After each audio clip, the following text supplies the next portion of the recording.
আসসালামু আলাইকুম এভরিওয়ান, সবাই কেমন আছেন? এই যে একটা রান্না নিয়ে চলে আসলাম।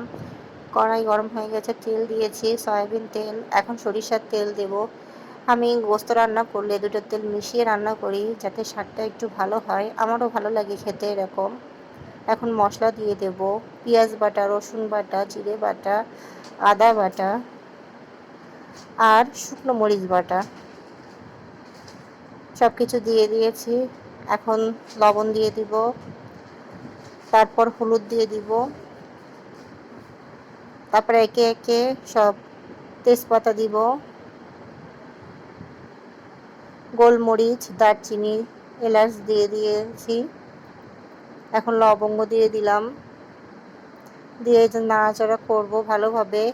ভালোভাবে কষিয়ে নেব যেন মশলার গন্ধটা না বের হয়। মশলাটা তেল ফুটে আসলে, এই যে তেল ফুটে গেছে, তারপরে মুরগির গোস্তটা দিয়ে দিচ্ছি। আমি মুরগির গোস্ত রান্না করব আলু দিয়ে।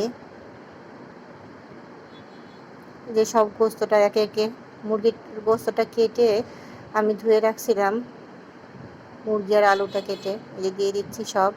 এবার ভালোভাবে নাড়াচাড়া করব যাতে মশলা সব কিছু একসাথে ভালোভাবে মিশে যায় গোস্তর সাথে।